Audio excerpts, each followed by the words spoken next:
Welcome to this week's edition of Black Authors Matter TV, where we interview the latest movers and shakers in the African American literary community.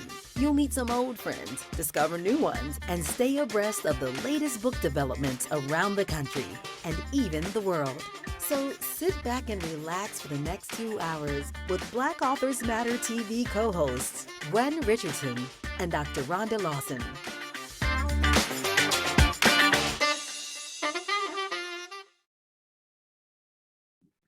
Good evening. Good evening and welcome to the June 28th edition of Black Authors Matter TV. We welcome everybody back to the show, and new viewers, we welcome you for the first time and hope that you will tune in on a regular basis. I'm Gwen Richardson, your host for tonight, along with my co-host, Dr. Rhonda Lawson. Good evening, everyone. And we're looking forward to another amazing show. I have a couple of housekeeping notes at the beginning of the show.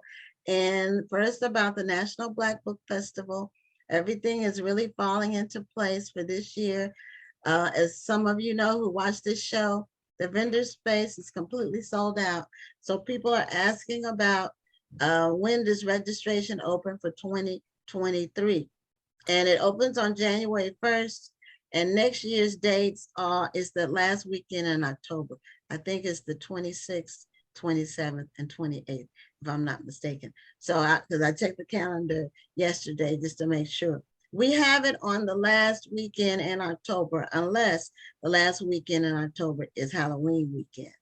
So, and that's because the facility that we use, they have a huge event at the church called Jesus Fest for the kids. And so, we can't have it that weekend, but next year it won't be Halloween is that Tuesday after, so we're in good shape. And for those of you all who submitted books for the Jerry Pinkney Children's Book Awards, we had a lot of submissions and we started the judging process. We're doing part 2 of it in August, so we'll be announcing the finalists in the different categories on this show on August 16th. So, Rhonda, do you have any words to say before we get started with our first guest? Well, I sure do. I always try to have something, you know. Okay. Well, first of all, ladies of Zeta Phi Beta Sorority Incorporated, get ready because we are bringing 7 amazing authors to your boule, well, to our boule.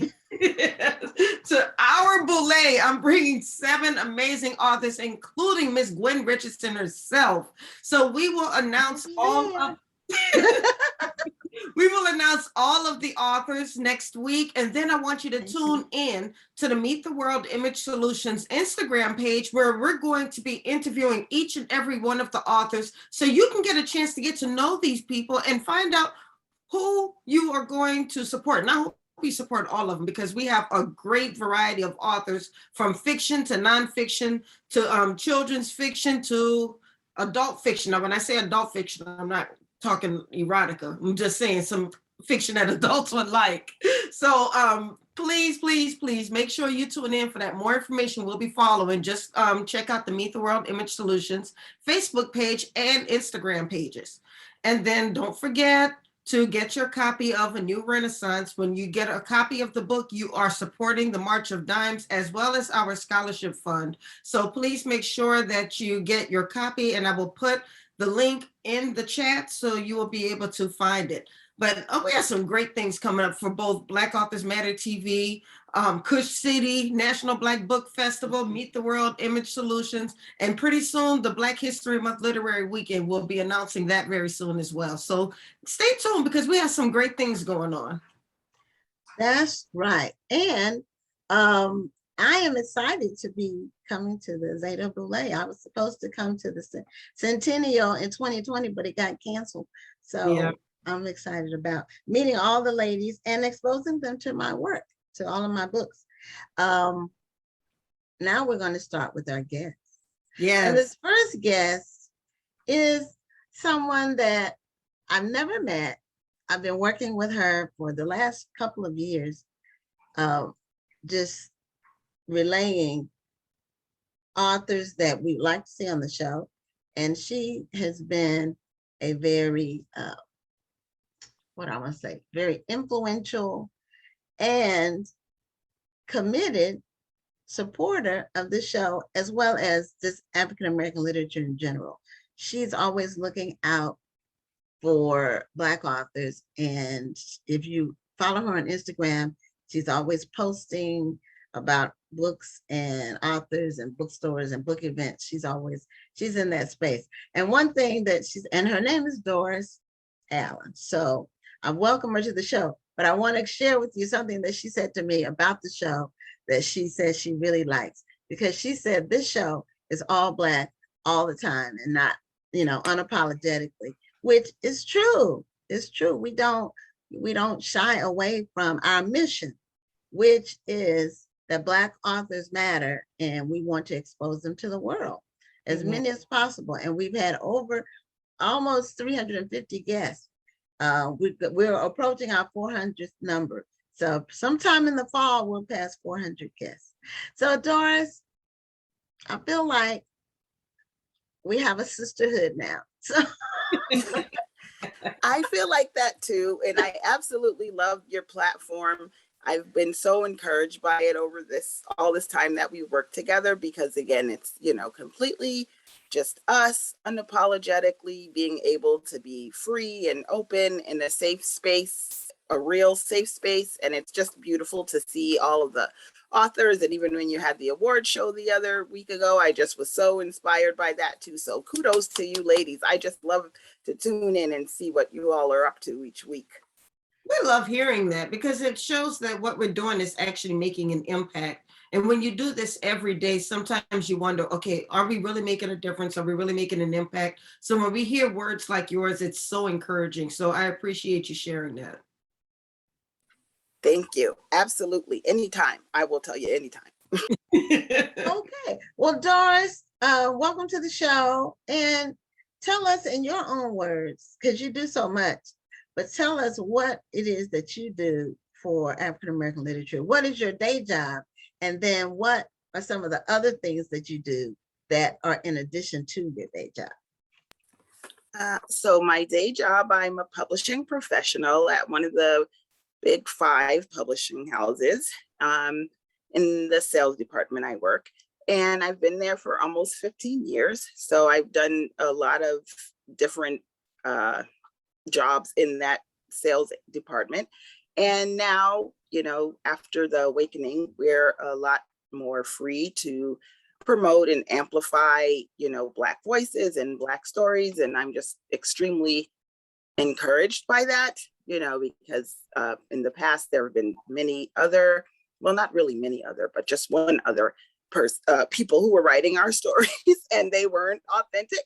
And so now I'm just so inspired, by all the authenticity. And even, for me, I'm in my mid 40s. So when I was growing up, we didn't have a lot of, representation. So, and I used to read a lot and I still do, but back then it was really hard to find yourself. And even if you did, it might not be so attractive. And so I really love, now how we're able to just network with each other and share each other's stories and, just promote each other, because if we don't do it, then no one else will.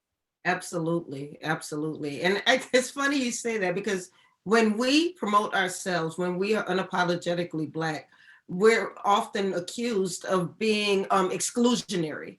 And we're not being exclusionary. We're giving ourselves a voice, because we're often looked over when it comes to quality fiction or quality movies, quality music, what have you. We're often looked over. So if we don't get intentional about promoting each other, promoting ourselves, there are going to be a lot of people who don't have a voice.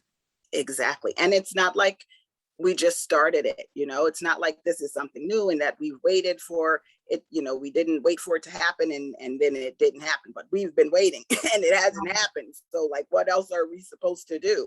And even like with what you're saying, even dolls, I'm inspired by the Black owned doll companies, because I remember wanting a Black Cabbage Patch, and then the one I got was a knockoff and it was ugly.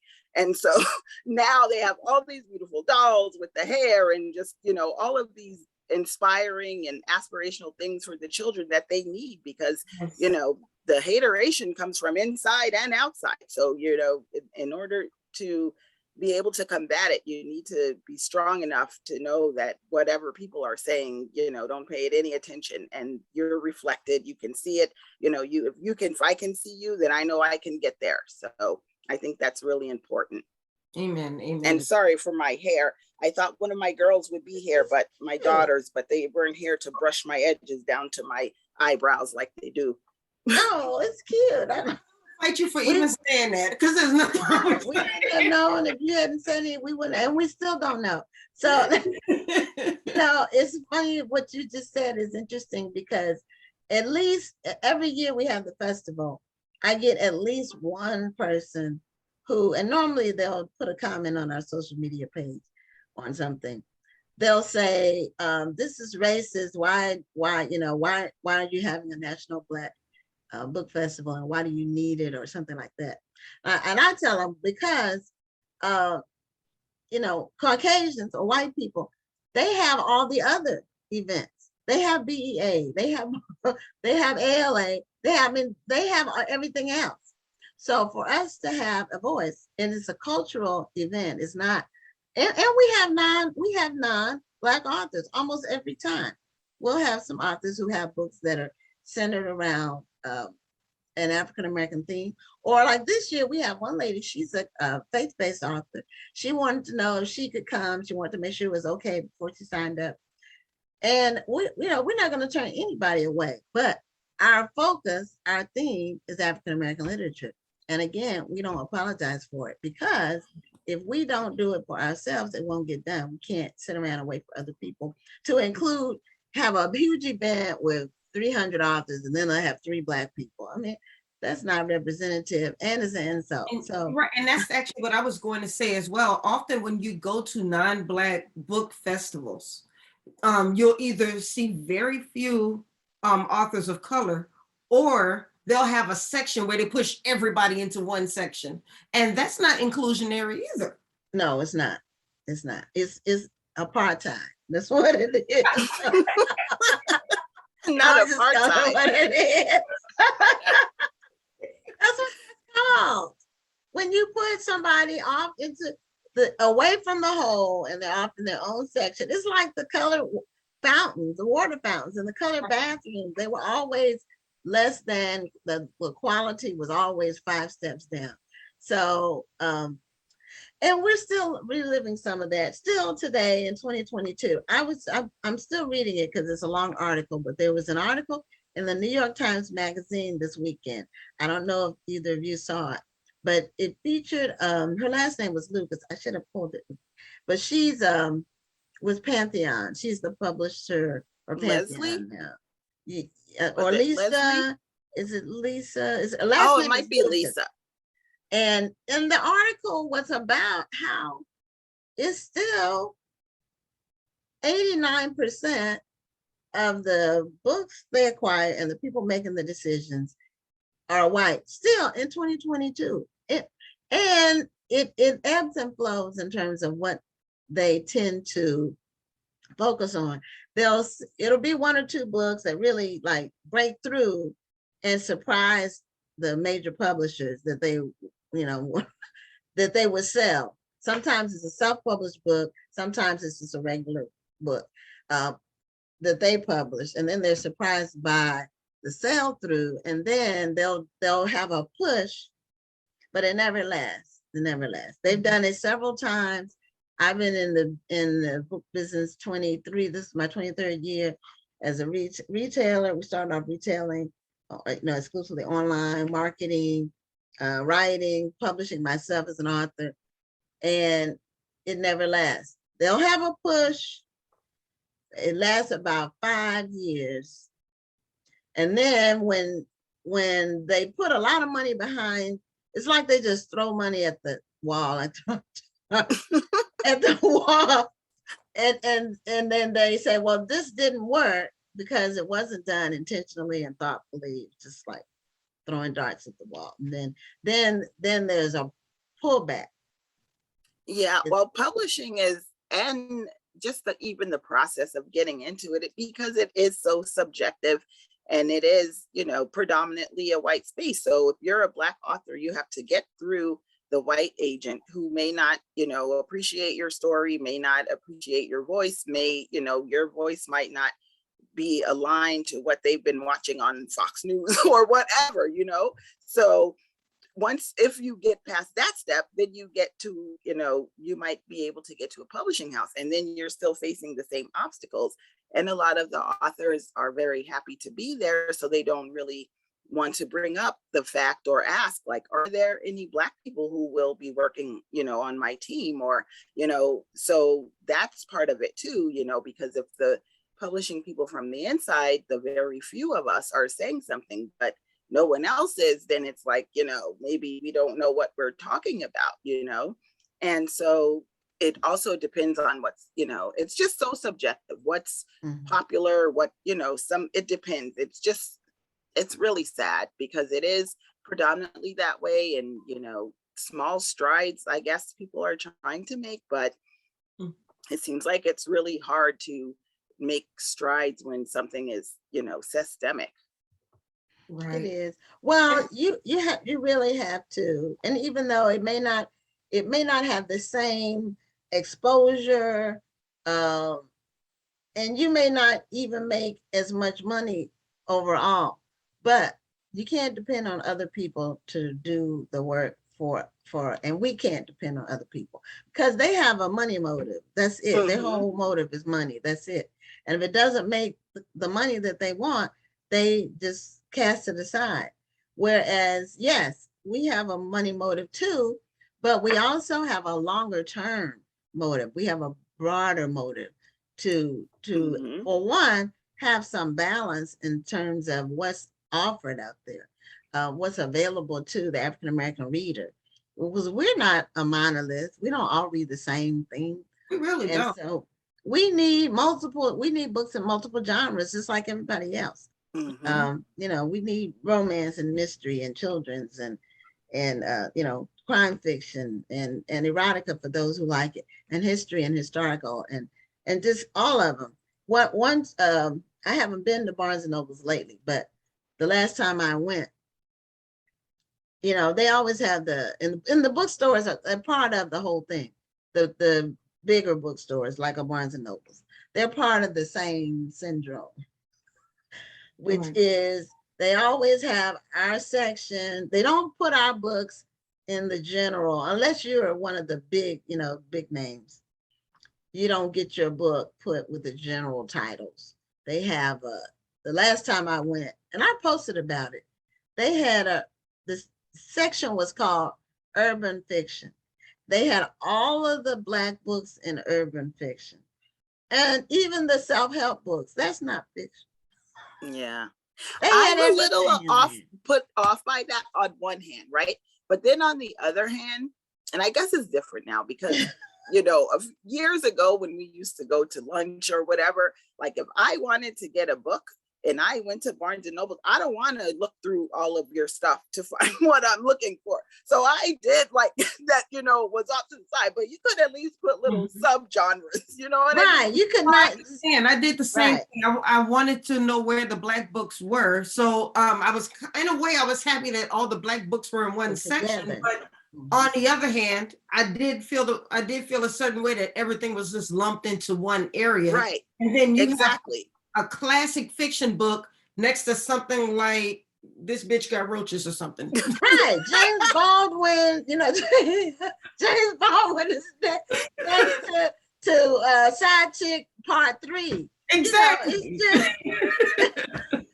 Yeah. I don't know. I think we should take a survey about that though, because that's definitely something I think the bookstores probably ask about, those bookstores, not the Black owned bookstores. Right. I think they have a better grasp. But yeah, to me, it just was simpler because I didn't have time to go in there and luxuriate and get, distracted by other things. And I just needed to get in and get out, go get my lunch and get back. So right. Yeah, they're two sides of the same coin, but But the fact that we're just all lumped into one genre, urban, Yeah, that's not okay. that's not okay. It's mixed emotion though. I mean, it's sometimes they're like, it is what it is. At least I can find them. But no, I understand everything shouldn't be in one place. Yeah, But no. I wanted to know though, is this part of your motivation for starting your Instagram page, Bookstagram? I would say yes. I started it at the end of 2020, I believe. And it was really, just because of the awakening and being really encouraged and realizing that, if, like we said earlier, like if we don't do it, then no one else will. And even like, I don't know if you saw a couple weeks ago, then there was like a publishing article about Juneteenth, and then the three people, there was like one BIPOC person and two white people. And then a couple weeks, well, a month or so ago, I think they pulled the book now, the Bad and Bougie book, when the white lady had written about trap feminism, and nobody said anything until it actually hit the shelves. And then they're like, oh my gosh, we have to pull this back. So those type of mistakes, and even, Walmart with the ice cream, and just the museum with the watermelon salad, like all of these missteps could easily be taken care of if they, listened or paid attention, or, Or ask somebody who actually will tell them the truth, Well, it's not just that. The thing is, what happens is, and I feel like we as a race sometimes have to take blame in it as well, because we get on our soapboxes and talk about what's Black and what's not, and what this. And so what happens is that when these companies only have white people on their marketing teams, or on their research teams, or even their diversity teams, and what they're going by is what they're seeing in popular media. And then when you see comedians or influencers or whomever who are saying what's Black and what's not, and then making fun of people who aren't stereotypically Black, they're thinking this is what we want. And but that's not our fault, because we didn't say for them to speak for us. No, we did not say that. No, you're absolutely right. And this is why I said representation matters. But when you have only white people on these marketing teams, that's what they're seeing. So it's best when these companies actually are more intentional about putting people of color on their marketing teams and their research and development teams, so that way they don't come across as stereotypical or racist. Yeah. Mm-hmm. Now, what does exactly BIPOC mean? I know POC is people of color. What's the BI and what is it?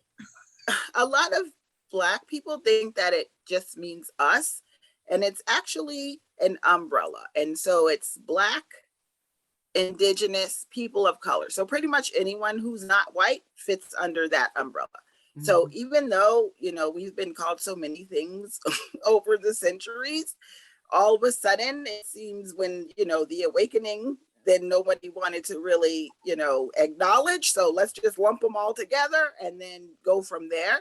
So that's really what it is. And, there's mixed emotions, mixed feelings about that acronym as well. Some people are like, we're Black, you were calling us Negroes, you were calling us this, you were calling us that. Like, who chose this? And then other people think, it's fine. So I guess it's just based on your preference. Yeah, I wonder who comes up with this stuff. Who was sitting in a room and said, okay, BIPOC, and that's the new thing. Who did it? But I don't, whenever we're lumped with other people, we always come up. All the other people under that umbrella have gotten bills and reparations and all type of things, and we didn't get anything. So yeah, we get shorted. That's what happens. So I'm not in for, and that's been going on in different iterations of that. That's been going on for decades, really, since civil rights. But it's always us being lumped with other people. And then there'll be a people of color. It might be like something geared towards people of color. But then in addition to that, they'll have subgroups, for different ethnicities or culturals. But then there's never like a subgroup for us,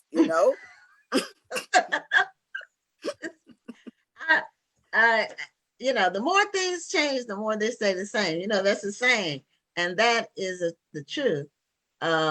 It was But, minorities first. Mm-hmm.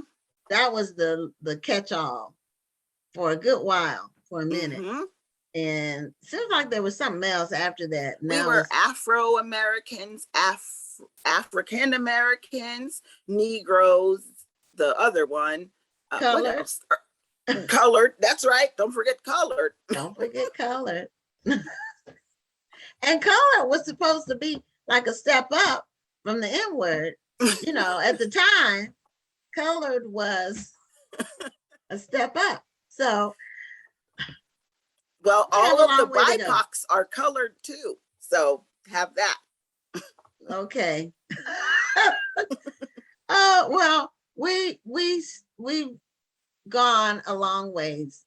We still have more work Yes. to be done. And that's another reason I'm encouraged. Let me get this. We Need Diverse Books, who they're like a diversity organization, and they have a lot of initiatives for different ethnicities. And so there's the We Need Diverse Books Black Creatives Revisions Workshop. They also have a mentorship and just a bunch of different initiatives. And so if you have a manuscript that you've written that's either adult or kids, middle grade and teen, then you can submit it. Well, next year, for next year's, you can submit it for them, the first 15 pages. And if your writing is good, then you can be one of the finalists. And so that's what I am currently. And so for the next couple of months until October, we'll work on revising our manuscripts with writing coaches, and we have meetings with editors and, our whole cohort. And it's really great because we get to converse and meet with like-minded people who look like us, and it's a safe space, and it's just really great.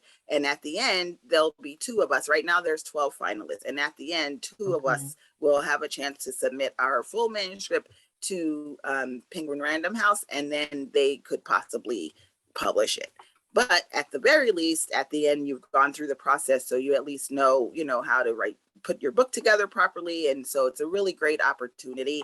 So if anyone's an author or a writer and you have a whole year to get your stuff together and submit. So how do they find out where they can go to get this information? It's weneeddiversebooks.com. Okay, I'm gonna Okay, put so that. Rhonda's gonna type it in the comments. And it's you scroll down to the bottom, and then you'll see all the initiatives they have. And this particular one is called the Black Creatives Revisions Workshop. Okay. We need diversebooks.com. .org. Sorry. Yeah. Oh, okay. I'm about to say that coming up. Sorry about that. Okay. Let me fix that real quick.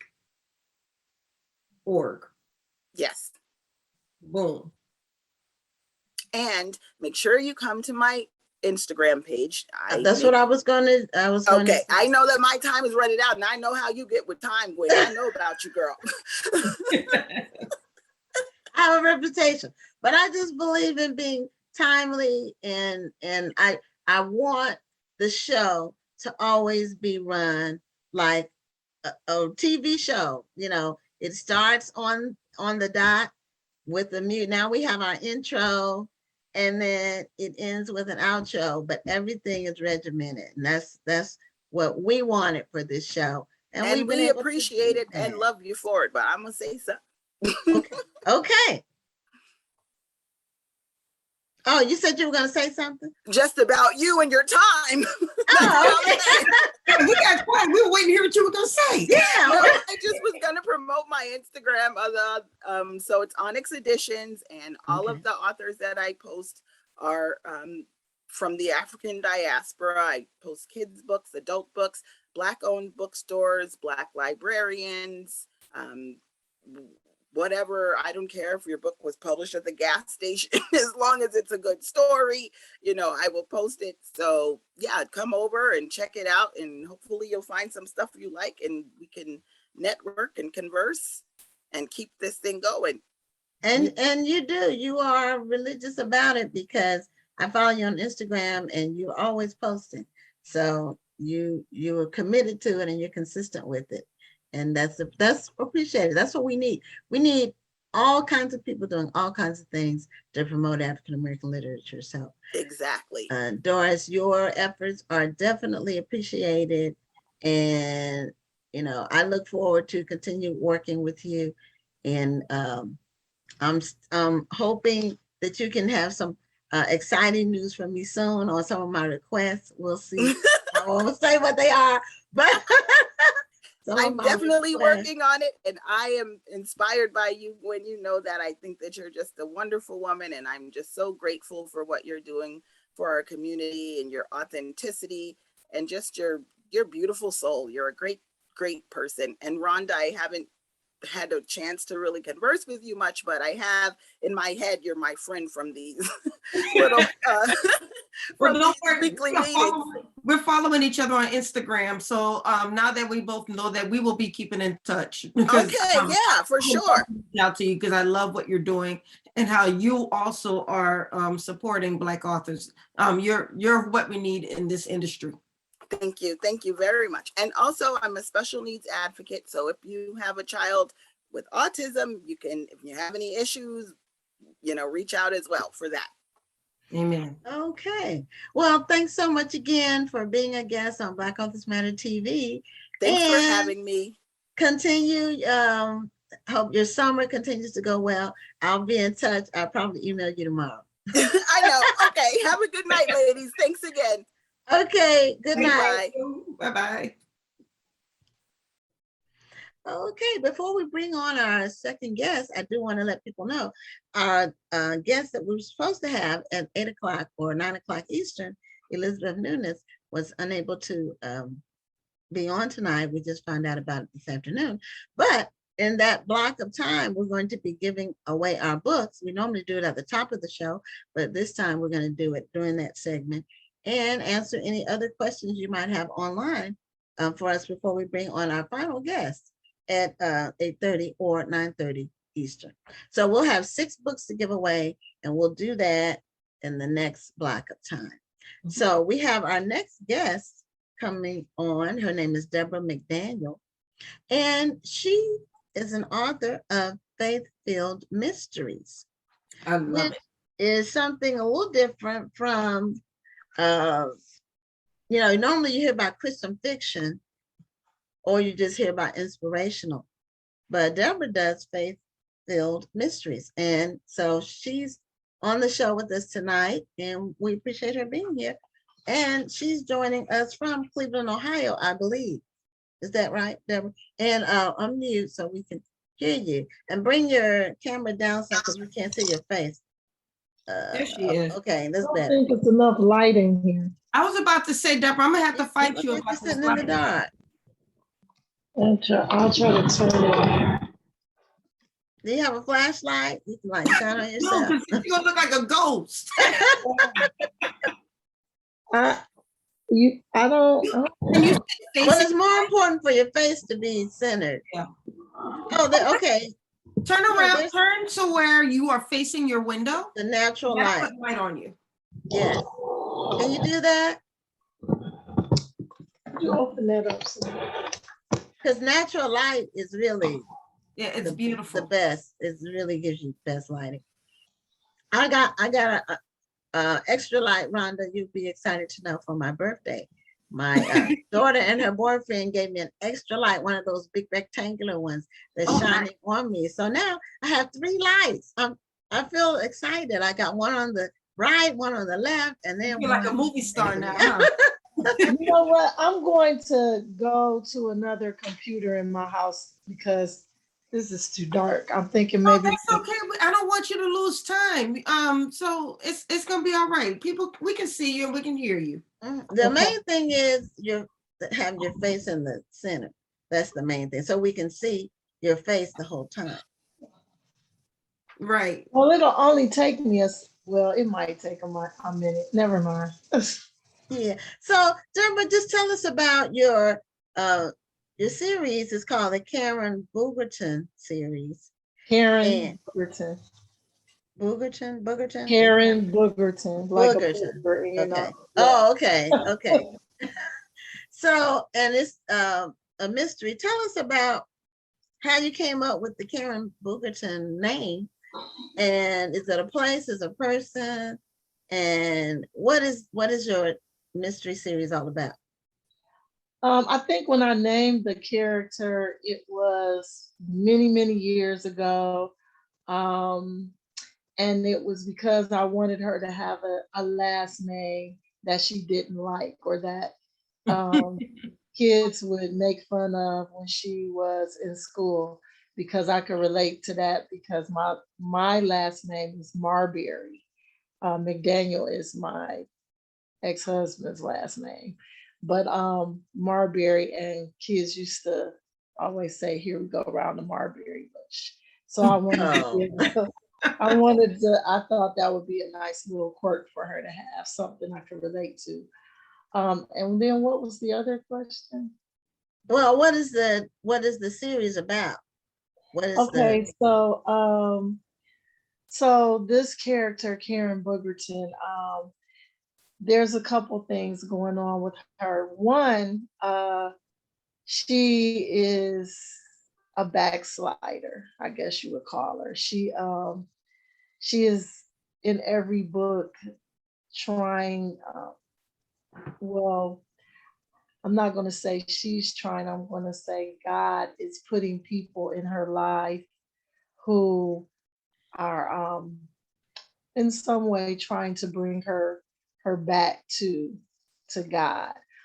She has a best friend named Jackie who's in the church, and then she has another best friend, Michelle, who's in the world. And so these two are constantly advising her and trying to pull her in their direction. Where the mysteries come in, I have three novels in the series. In the first novel, there is a murder that's committed, and actually it's her fiance who's murdered, and she's accused of murdering him. But she isn't accused, I think, until the second book. So the murder is solved in the second book. So the first and the second book are really more closely connected than the third book. The third book, um, she tries to, she discovers 10 years after her father's death that he was murdered. And she believes that her mother actually murdered her father. So she's trying to, find out what happened. And that one's called Sins of the Father. How old is Karen? I think when the first book starts, she's 25. I wrote what the first novel is, What You Do in the Dark. And I think I published that book in 2000. So we're talking about over 20 years ago. Although I do know my character very well, but some things, after a while, it's like some details you forget? yeah. Right. But yeah, she's about 25 when the story first starts. And then each novel is a new year. So but I think I skipped a few years between the second novel and the third novel. So I think she might be in her early 30s in the third novel. Okay, that's one thing about, writing sequels. Mm-hmm. If they're not back to back to back, when you're determining the time, how much time has passed, sometimes you have to fudge that.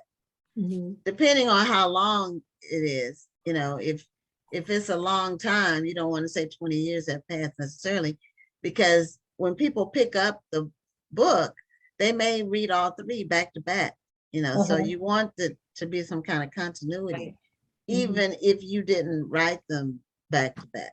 So, those are decisions you have to make about your books when you're doing a series. Right. Yeah. The key is making sure that the timeline makes sense. Right. Yeah. Because Right. you will be surprised what readers pick up on. Yes. I remember the first time I went to see the movie Waiting to Exhale.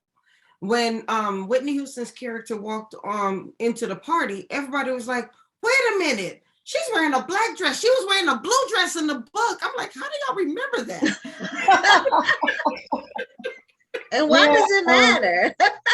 That's how So much they you, pay attention. but that's true. That's very true. And so one thing I try to do is like I do a lot of planning before I write. Like I have worksheets that I do on each character, and I do worksheets on each scene in the book so that I know what the character is wearing, what color it is, what the room looks like.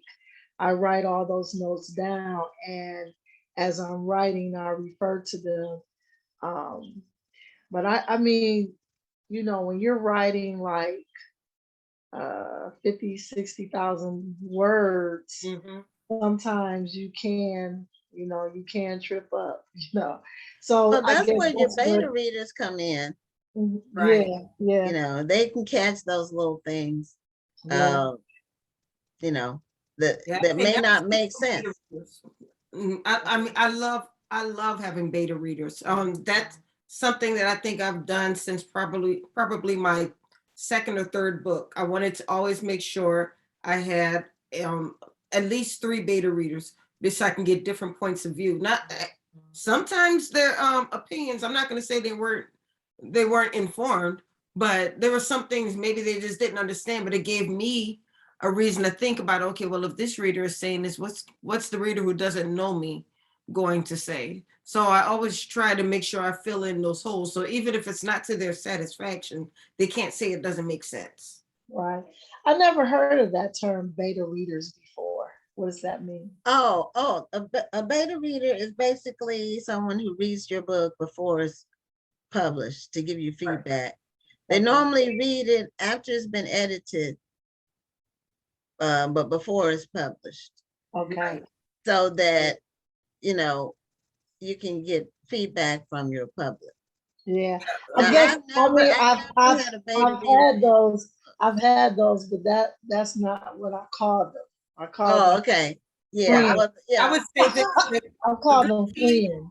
a good key to having a good beta reader, they shouldn't always be your friends or family. Sometimes it's good to have somebody you don't Who's know objective who's that can who's tell going to you. be objective, to have them read the story for you, because they're going to give you the most objective opinion. Mhm. Sometimes your friends and your family is going to be like, "Oh, that was good," and I'm Mhm. like, "How Yeah, you you gonna do say get that. good?" Yeah, you do Yeah, get that and it sometimes. may very well be good. But I usually know what friend to ask, like people that's I know that's going to give me good, honest feedback because they've given it to me before. So I know I can trust what they say. As long as it's people you can trust. I mean, it's okay to have people just Mhm. as long as they're going to give you an objective opinion. Right, exactly. Now, what's the setting for your series? Where is it? What city is it in? Is it in Well, Cleveland where you are? yes, it is. And I remember when I first decided that that's where I wanted it to be set. My son now is he's almost 40. I'm almost 60. But he was in high school at the time, and for summer reading, he had to read a guy, uh, an author. His name was Les Roberts, and he wrote mysteries, and all of his stories were set in Cleveland. And I was like, wow, so I'm reading the story with my son, and I'm like, yeah, that's what I want. I want a story set where I live with, settings that I'm familiar with, streets that I know, you know, and and a lot of people who have read my book from Cleveland, they really appreciate that, especially some of the neighborhoods that I describe, because they're like, oh yeah, I know where that is. So yeah, set in Cleveland. I Okay. love that. Yeah.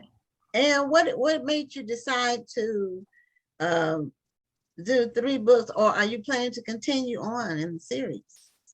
Yeah, I have about at least 10 books planned in this series.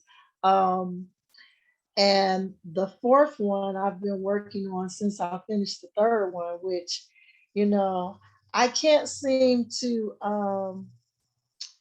well, I teach, and I believe this is my last year as a teacher. I'm a high school English teacher.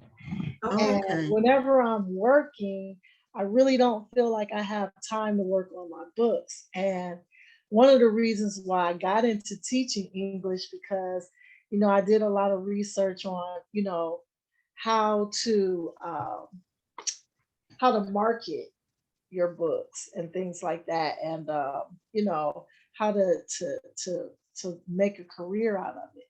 And most of the advice that I read said that you might not make a lot of money selling your books, so you need to teach people how to write when you're in the time that you're not writing. So I decided to become an English teacher. And I thought, well, I'll teach in the regular school system, so I'll have summers off to write. And that didn't really go the way that I thought it would go. Um, uh, a lot of times in the summer, I'm doing everything but writing. A 'Cause lot you of want to times, have a break too. You want to enjoy yourself too. right.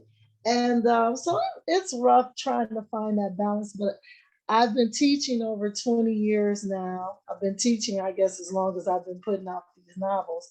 But it just takes me so long because, when I'm teaching, I'm 100% into teaching it.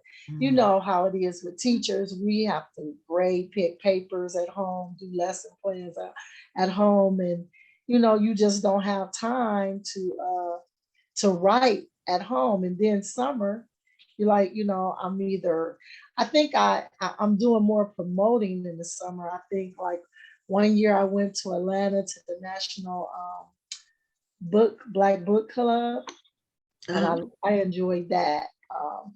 And, sometimes I get around to some festivals, but I'm kind of switching gears right now, and I'm getting into real estate investment. Wait, So before you move on to real estate, you got to let us know where you're going in a couple of weeks. I am coming to Philadelphia, Pennsylvania. So yeah, yeah. Oh, To it really? the, How'd you find that out? uh, Rhonda. Oh, is she gonna be with us at One our of the book? yeah, authors. Oh, okay. Wow, I didn't realize that. yes, I get to meet you in person. Yes, Deborah is yes. one of our featured Oh, authors who's going to be at the Zeta Phi Beta Boule. okay, that's wonderful. I And can't I'm wait. also, I've been getting all my stuff together, trying to decide what outfits I'm gonna be wearing. And I got all my books ordered, so I have them with me. Some of them I'm shipping, some of them I'm having my suitcase. I hope I don't bring anything back. That's my hope. That's my goal. Amen. That's my Amen. Gwen, are you a member of the sorority as well? No, I am not Greek.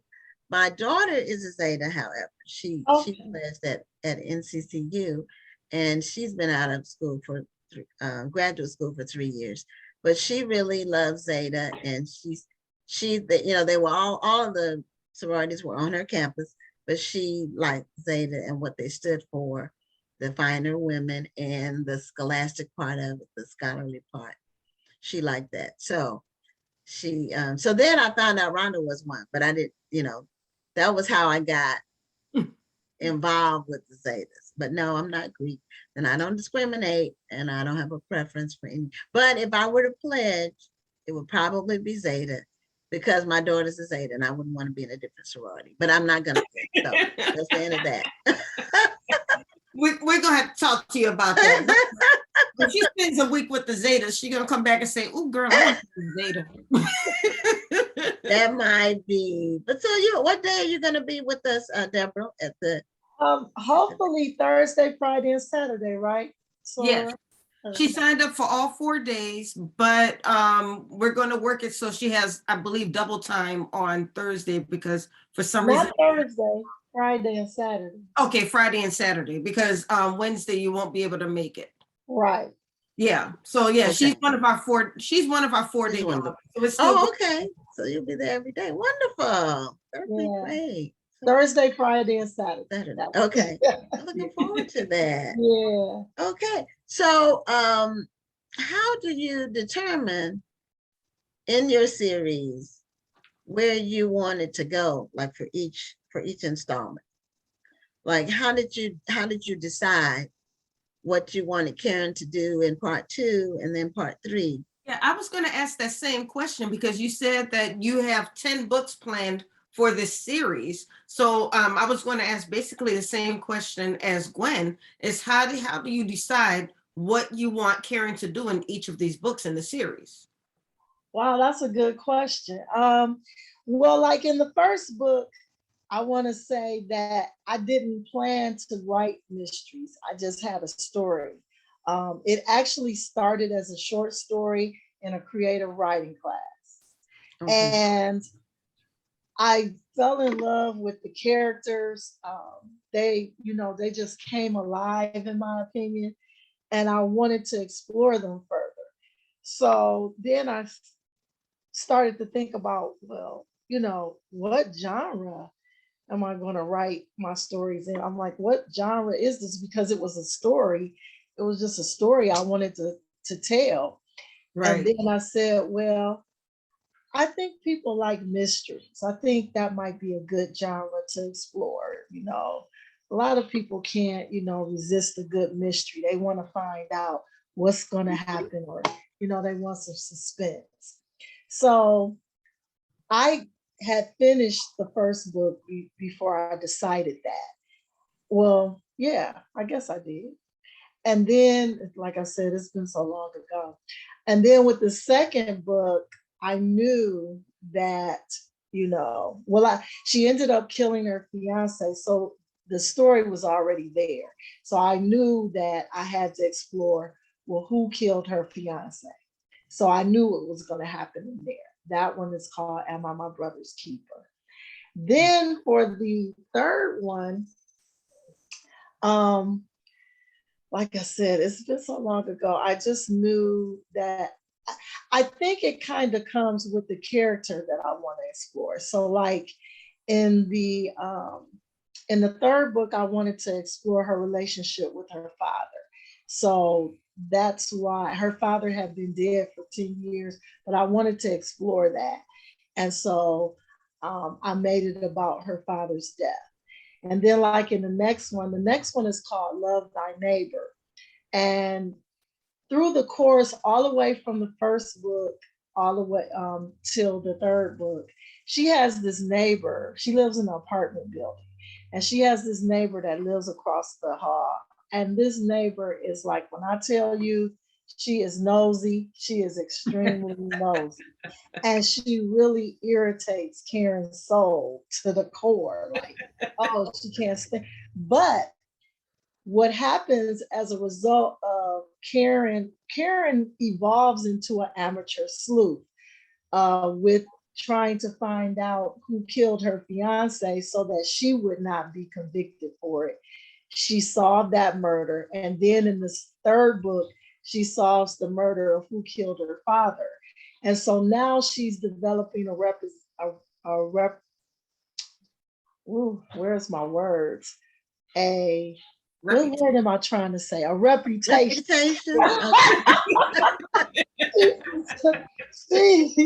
She's developing a reputation for, being able to solve murders. And her neighbor across the hall knows about it. Now, her neighbor across the hall comes home one day in the fourth book, Love Thy Neighbor, and finds her son appears to have committed suicide. But she doesn't believe that. So she wants to hire Karen to find out what really happened to her son. Now, Karen can't stand her and she does not want to do anything to help her. But she's in a situation where she needs the money really, really bad. So she takes on the case. In the next book, the fifth book, it's going to be called Pressing Toward the Mark. And it's a kind of play on the word mark because there is a character in the series. His name is Mark Townsend. And Karen has been romantically intertwined with him on and off. And they've known each other since they were kids. So I'm going to explore her relationship with him in Pressing Toward the Mark. And I was thinking that he's married. He married someone, and his wife ends up dead, and Mark is going to hire her to find out what happened to his wife, but it's going to be kind of a medical issue thing going on. And then, and so with each subsequent sequel, I'm going to explore another character. So in the sixth book, I think I'm going to explore her best friend, Michelle, the worldly friend. And that one's going to be called Dancing with David. And in that one, Dancing Like David, I'm sorry. In that one, Michelle is involved with a male stripper. And she's going to explore that. So probably the male stripper that she's dating will end up dead, and Michelle will probably get her. And I was actually just going to ask you, so all of the mysteries she's solving are going to be crime mysteries. It's not just going to be like a life mystery or like a time or information revealed thing. It's always going to be a crime mystery. Murder mystery, yes. Murder mystery. Okay. Somebody's going to be end up dead, and Murdered. we're going to find out. You know, she's going to need she's going to have a stake in finding out what happened. So if you notice, like everybody that's ending up dead is somehow involved in her life already, or they're connected. They're connected to somebody that's in her life, somebody important to her. Well, you sound like you have the series kind of mapped out, even though you haven't written the hopefully it won't take you 20 years to get to the fifth or the sixth book. So hopefully not. Hopefully well, I'm hoping now that I'm not going to be teaching anymore, that I will be able to turn them out a lot faster, because it actually doesn't take that long to write them. It's just making the time. You have to be motivated to write. You have to make the time to write. And it has to be like, you have to cut out distractions and it's, it's a lot of things that can distract us from writing. And I put myself in the same category. So I have something that's distracting. That's why I don't have this book I've been promising myself I was going to write. There's too much going on. I did finish my book 5 for Kids Biz, and I wanted to bring it with me to Philly, Rhonda. The book is finished, the illustrator finished, then my formatter wasn't available to format for another week or two. So I said, okay, so it's not going to be done. And so I'll just have my other 4, and then I'll have the 5th book for my next event in August. So, it's what are you doing? Where are you going in August? Well, we go to malls here. We have a group of authors. It's normally 4 of us, and we go to different malls on a Saturday. And we have a setup. We have a setup where we sell our books. What city is that in? Houston. I'm in Houston. Okay. So, and our next event is August 27th at Deerbrook Mall. So I'll definitely have my book 5 for that. And then after that, we do something in September. And then after that is the book festival in October, the National Black Book Festival. So Rhonda, I think for my sequel to my one novel, I've decided my goal, because I have to have a goal too. My goal is to have it ready for next year's book festival. And so I'm gonna get started after Boulé. I'm going to get started because I'm going to do a holiday novella. So I'll get started with that. And then I'm going to get started with The Renaissance Continues, which will be the second version of a new Renaissance. So I'll be doing a call for submissions on that this summer. I just need to get past Boulé first. Yeah, is that going to be for next February? Yes. Okay, so when you have your Black History Month weekend thing, hopefully I can come, because last year you had to cancel it because of COVID. Yeah, I had to cancel it, and I still have those 2 books because I'm just going to give them to next year's winners. Well, it'll be another book out. Well, what you want me to do with these 2? I can go ahead and give them winners prizes. Give them away. Do you have the 2022? Is that? I think that's what you sent me for this year. Yes. Okay. So I go ahead and give them away at the Boulé. There we go. I'll give them away at the Boulé. Yeah, I'm gonna have them for sale, but give them away at the Boulay. So we're on it on that. Okay. Yeah, we're on So it. Deborah, I look forward to meeting you next month in Philadelphia, and I get to see your books and learn more about Karen. All right. Well, I enjoyed talking to you guys.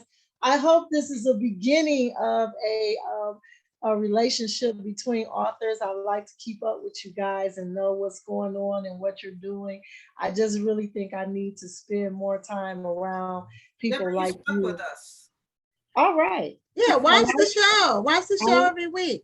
Or and you Okay. can even go back and look. All of the episodes are archived on our Facebook page. So you Oh, can great. go back and look at, like, you can see who was on each show.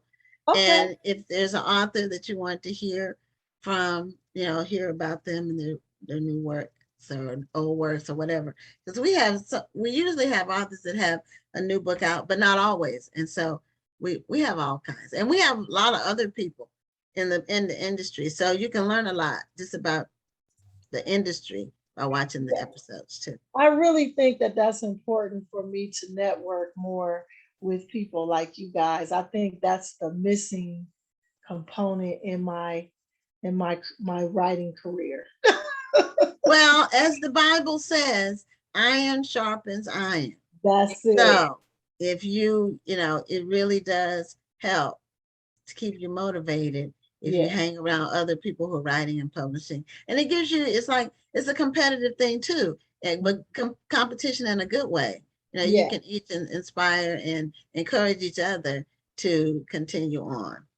Well, let me just say before we say goodbye that I just want to thank you guys so much for having me on this platform. I really appreciate you. And I'm looking forward to meeting both of you in Philly. Yay! Woo! Okay, we'll see you in July. Okay, bye-bye. Bye. Okay, good night. Okay, for those who tuned in late or who didn't tune in until now, if you missed it at the beginning, our third guest was not able to attend. So during this period of time, we have 6 books that we're going to be giving away. And then we can also answer any questions that you all may have about anything you want to ask. After we give away these books, you can ask us anything you want about the show, about our work, about anything you want in the time we have left before our final guest. And our final guest is author A.C. Arthur. Her last name is A.R.T.H.U.R. And she's written a lot of books. So she has a new book coming out. So we are going to give away our first book, and it is thank you, Mary. Mary says she's wishing us the best in Philly when we go next month. We're excited. Awesome. Thank you. So we have several books to give away. The first book we're going to give away is the book by Elizabeth Nunez. She and Rhonda, you'll have to look at the order of these trivia questions because I'm not doing them in the order in which I gave them to you. I don't even see a book by Elizabeth Nunez on this list you sent me. Now Lila knows. I don't have that there. Hold on, I'm gonna look again. It should be near the top. Okay, I see Counterfeit, Black Gold, and Shine Bright. No, you need to go to the previous DM. Because remember, I sent it 2 different DMs. Okay, wait. So it's in the first one. I sent 3 books in the, you found it? Okay. So this book. Too much because you got other answers and stuff in here, and I'm trying not to. I know, we had another conversation in between. So, anyway, okay, so Now Lila Knows is the book. And this is a hardcover book, and this is an actual book. I don't think it's an advanced reading copy, although it could be, but I don't think it is. I think it's the actual book. Anyway, this is the question about this book by Elizabeth Nunez.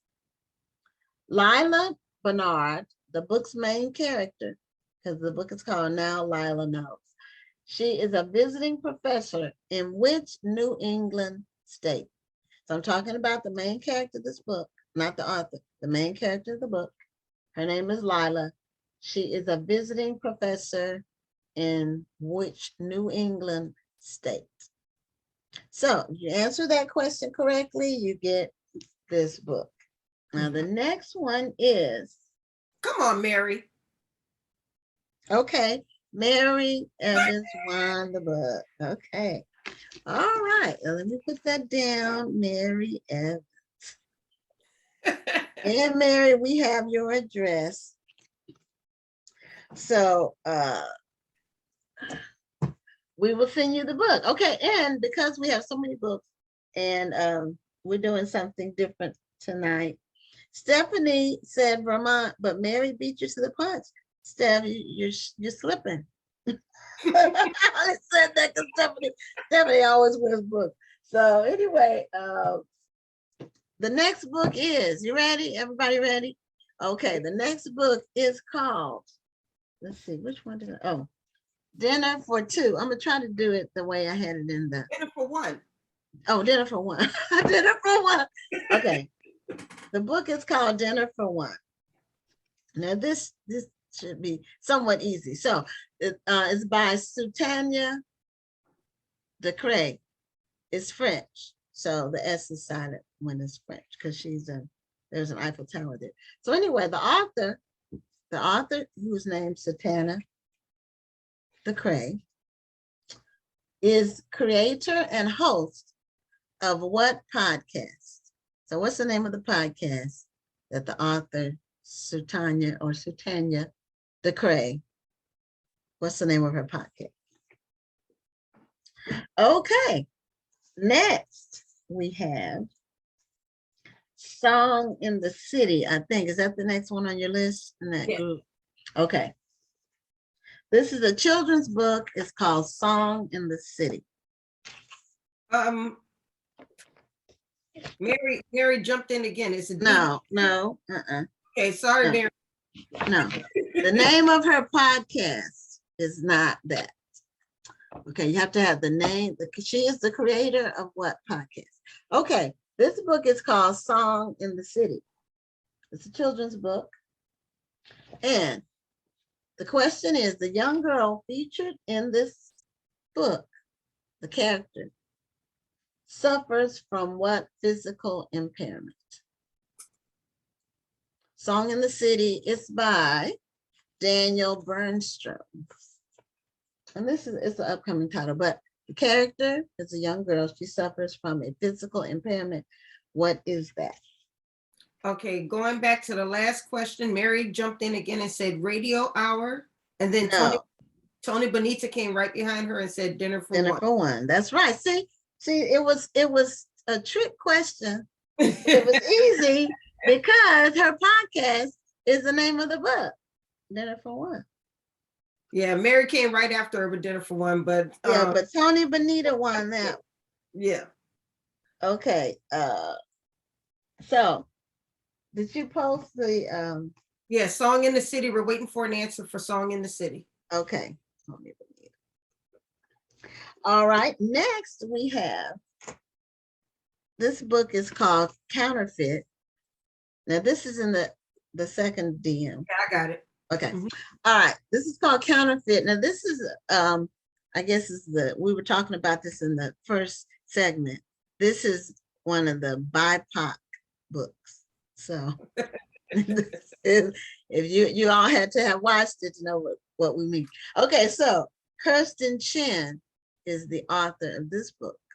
And the trivia question for this book is, in this story, two Asian American women band together to grow a counterfeit enterprise selling what?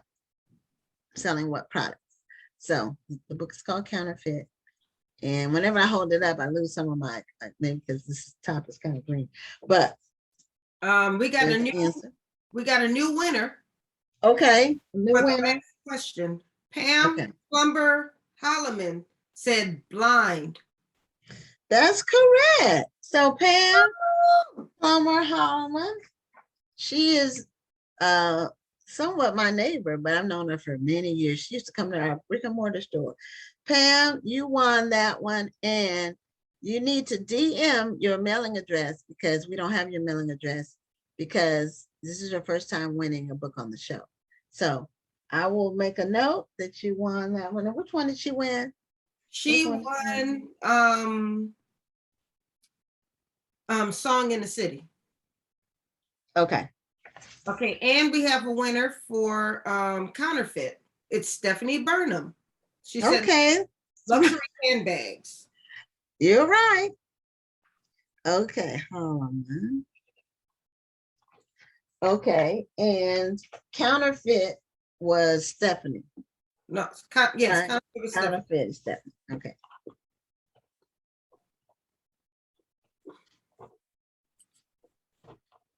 Okay.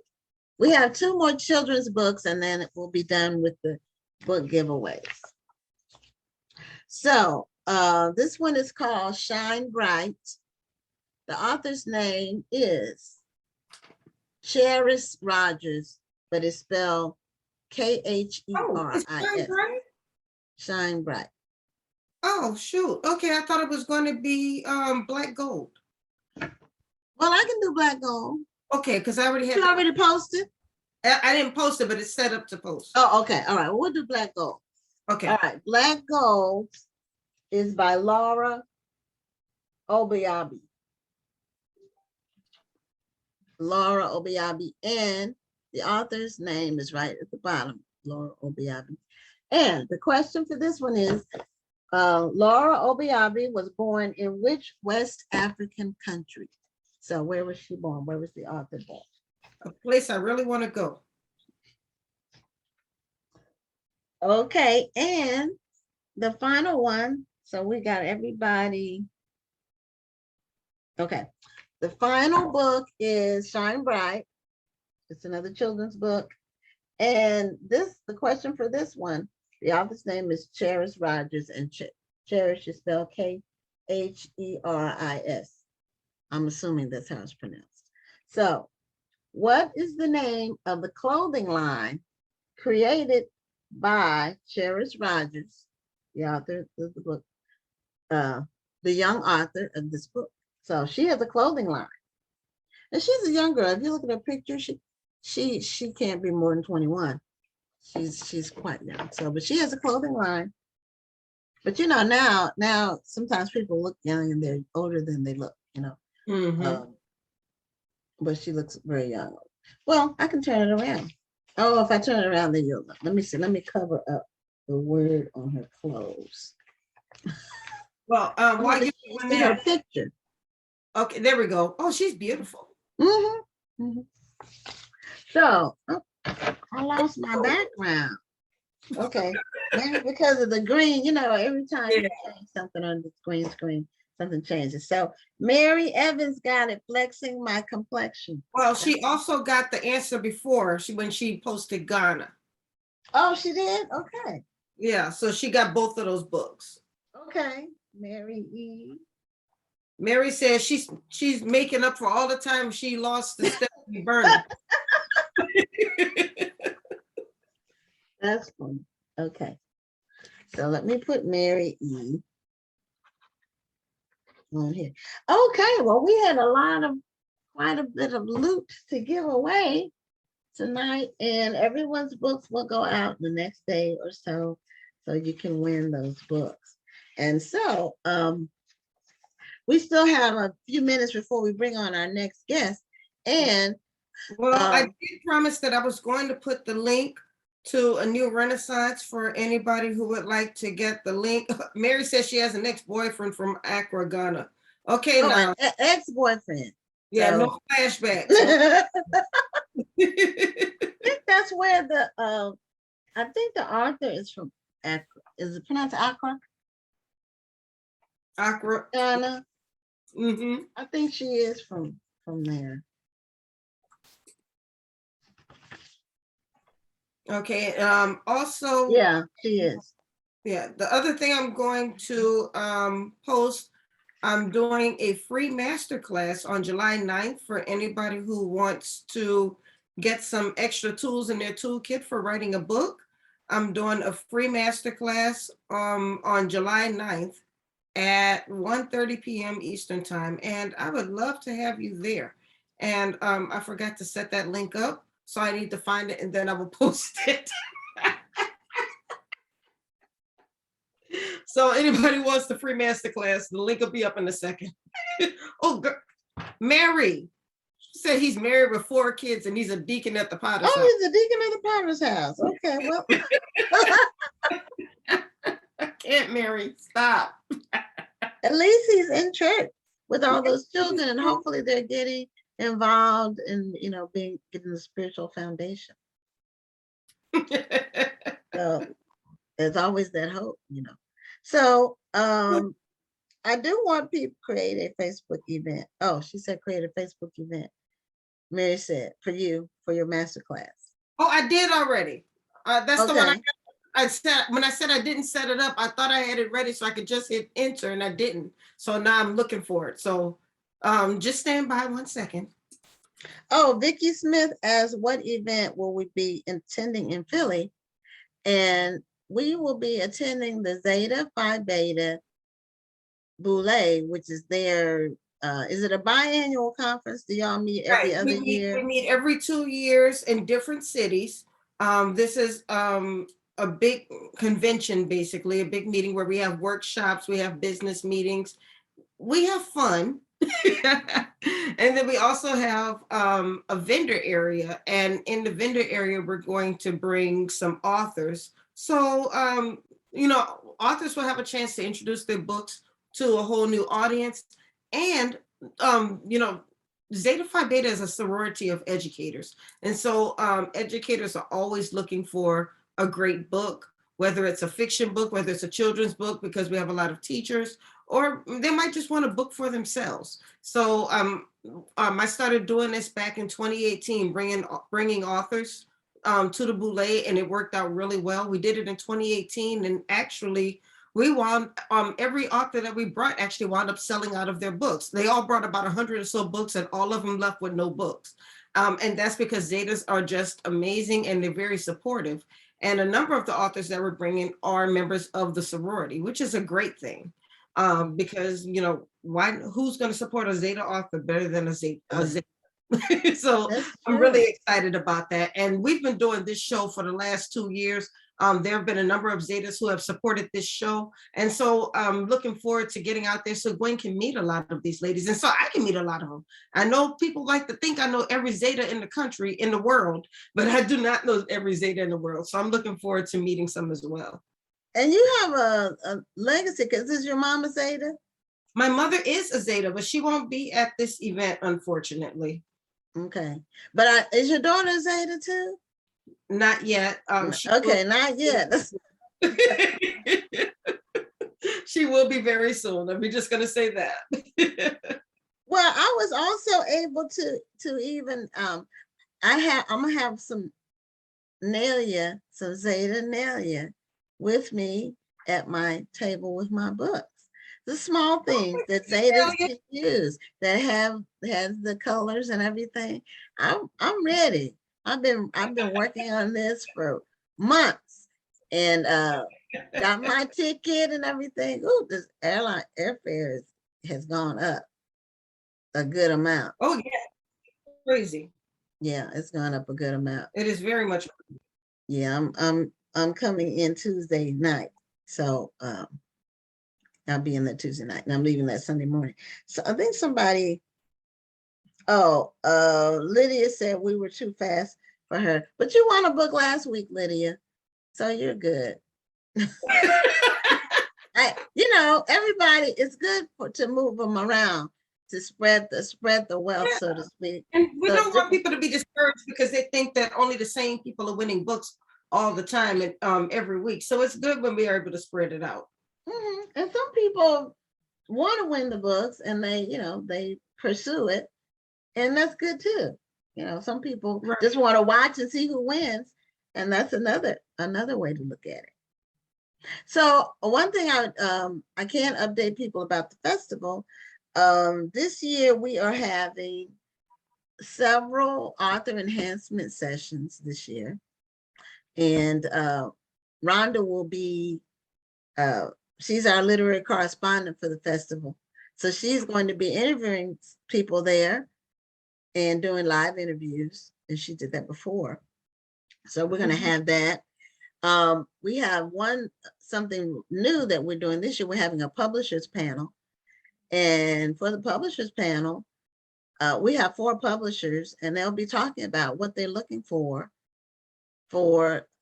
if to sign authors or to bring authors under their umbrella. Amazon KDP is going to be there.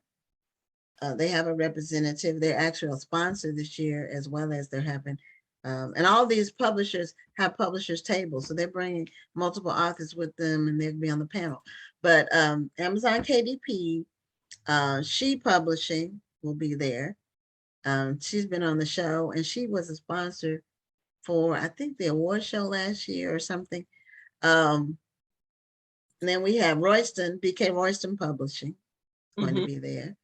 And who's the 4th publisher? It's not Strive.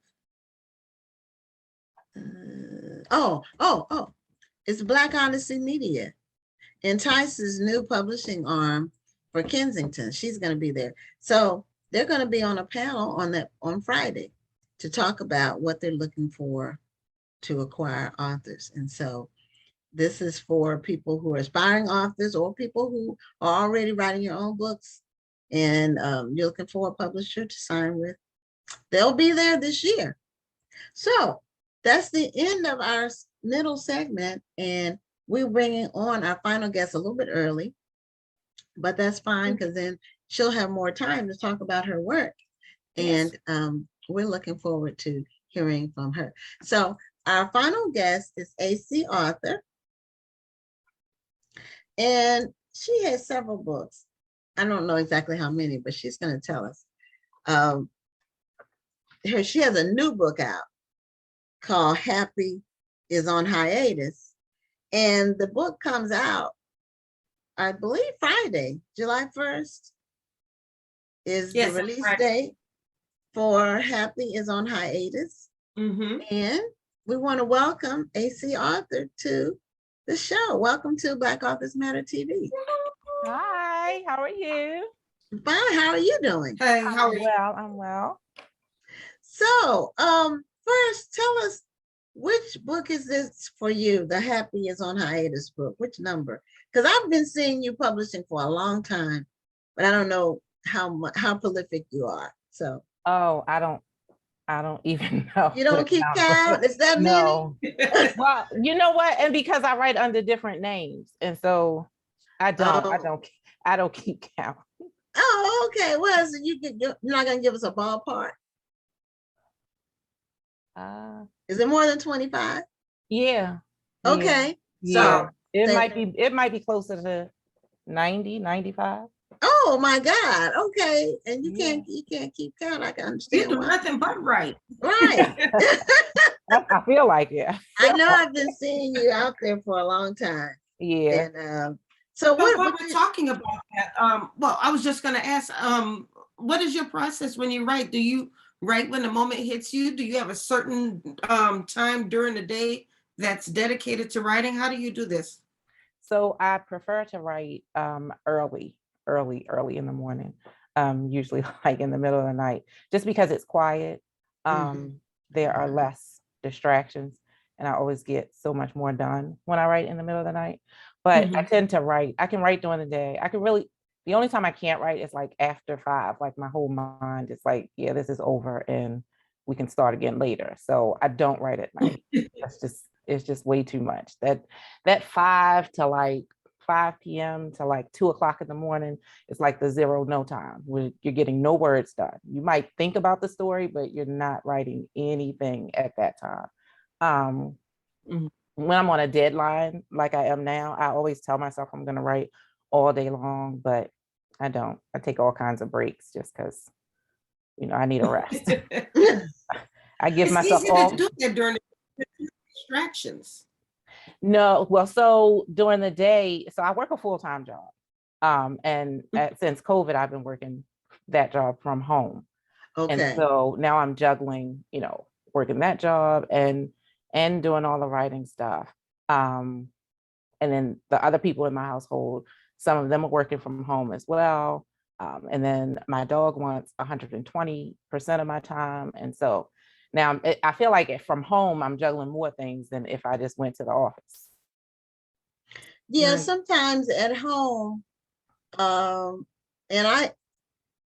we have our own company and we have an office, and I work at home too. But when I'm at home, people are wanting things, Mm-hmm. Mm-hmm. wanting attention or needing something or Yep. can't find something or just want to talk or want to tell me Mhm. something. If I go to the office, I can I can zero in on work while Right. I'm there. And I don't have the distractions as much. But I like the separation. So people ask me, oh, would you like to work from home, like do everything, shut Mhm. down the office and bring everything home? But I don't want to do that because I like having the separation. Yeah. And see, my Mm-hmm. daughter works from home too. So she's at a job where everybody had to come home. Mhm. She's on a hybrid now. So they're 3 days a week at the office and 2 days a week at home. But when you have other people in the house and working, and Yep. if you were in the house by yourself, it'd be different. It would be Because you different. can't- Well, no, I don't know, because a lot of people, like people in your family, think that when you're working from home, really you're just home. You're available, right? Right. So they're still calling you and they're still like, "Oh, can you do this?" Or, "Hey, what you doing?" Well, I'm working. No, No, you're not. No, you're not. I've been Yeah, doing this I show am. for 2 years. I've been doing this show for 2 years. Mhm. I have yet to have a show where this phone won't ring during the show. Right. And I'm like, 2 years, y'all wouldn't know. On Tuesday, I am out of pocket from 8 to 10 because I'm on the Mhm. East Coast. But no, I still get a phone call. Yep. Like you're not doing anything. You're just waiting for them. Right. Yeah, that's true. Well, so what is your what types of books do you write? Are they all different kinds of genres? Do you focus on romance? Do you do mysteries? Do you do So as women's AC, fiction? I write contemporary romance as AC. I also write paranormal romance as AC. Okay. And just recently, I've begun writing women's fiction as AC. As Lacey Baker, I write more heartwarming romance, small town contemporary romance. Okay. All right. And tell us some of your titles that what's some of your best-selling work?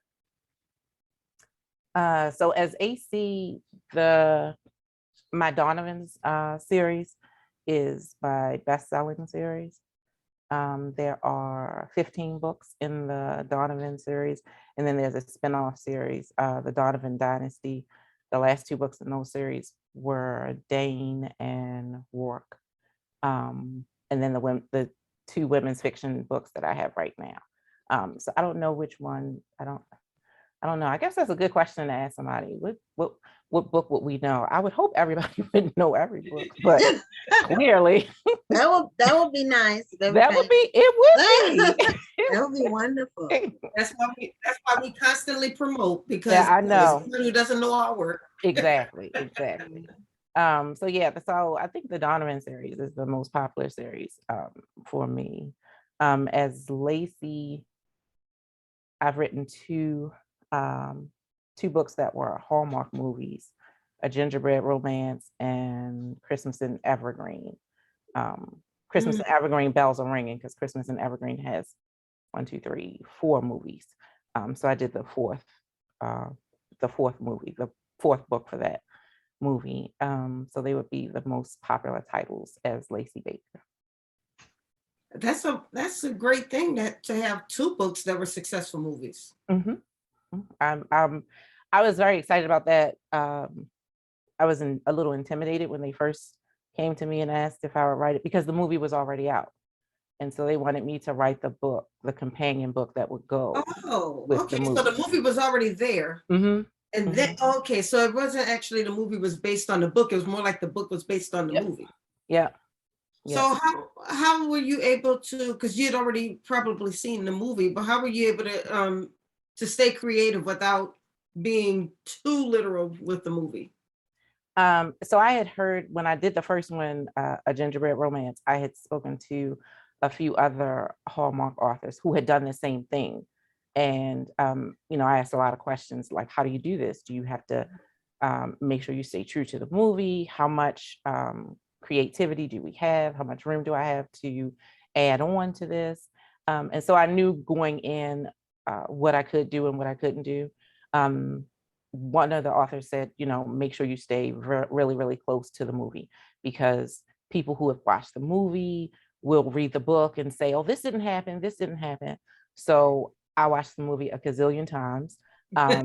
And they sent me the script, and I read the script, and I'm watching the movie, and I read the script, and I'm watching the movie, and I'm like, this is not what they're saying in this movie. I don't know what you gave me this script for, because this is not what's happening on the screen.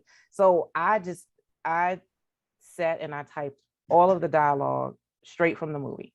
I had the movie on one screen, and then I just typed dialogue straight from the movie, because I didn't want to miss anything that was in the movie.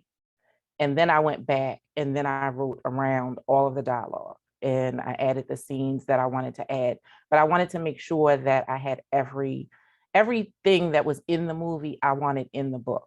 And whatever I added, I wanted it to just add to the movie that viewers and readers had already seen. So the first time it was a task. The second time it was a little easier because I had done it before.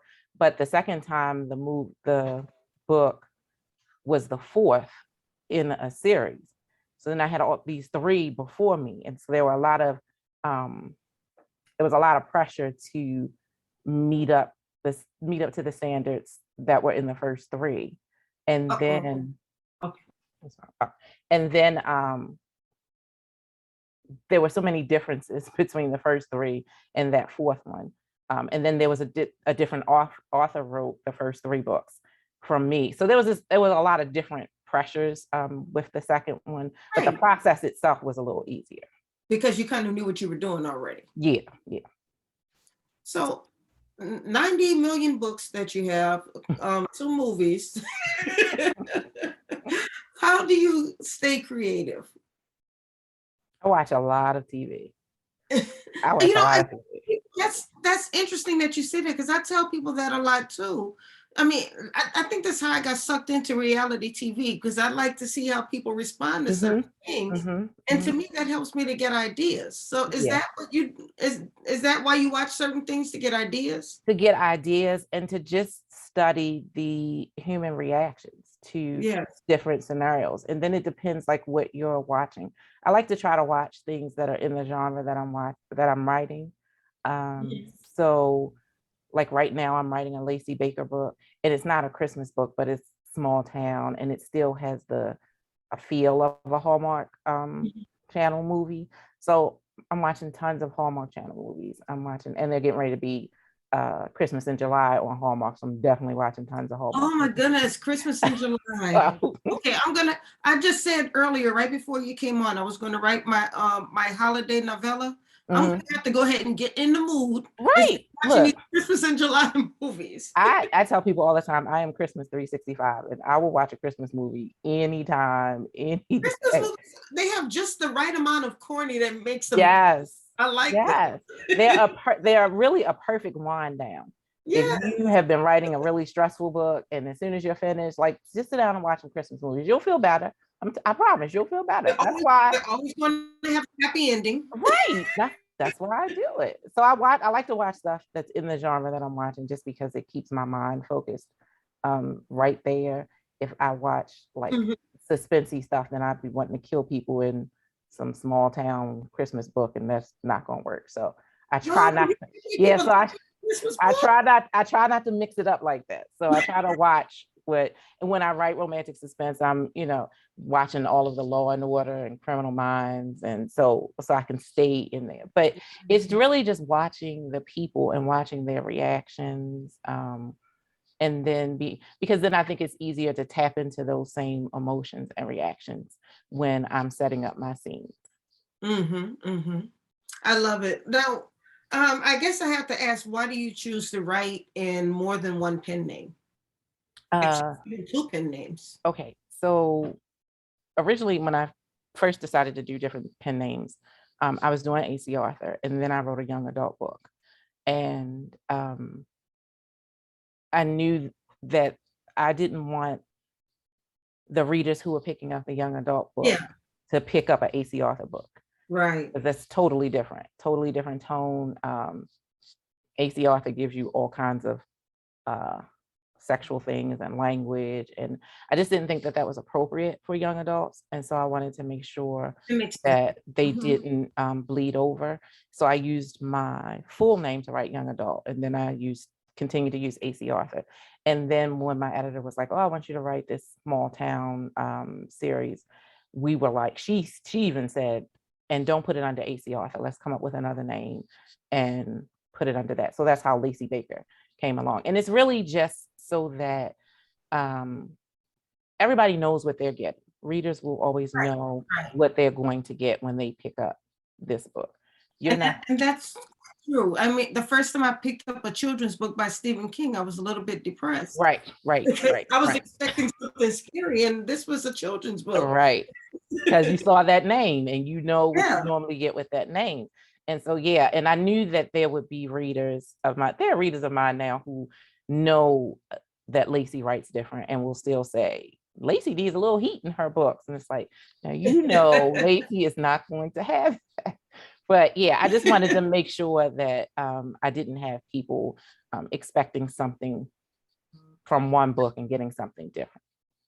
Makes total sense. And I just noticed that you live right down the street from me, girl. Yeah. Yes, I'm in Silver Spring and you're in Catonsville. Yep. We neighbors. Yeah, we can do lunch one day, girl. So what are you working on now? I'm writing the first book in a new series for Lacey Baker. It's a small town.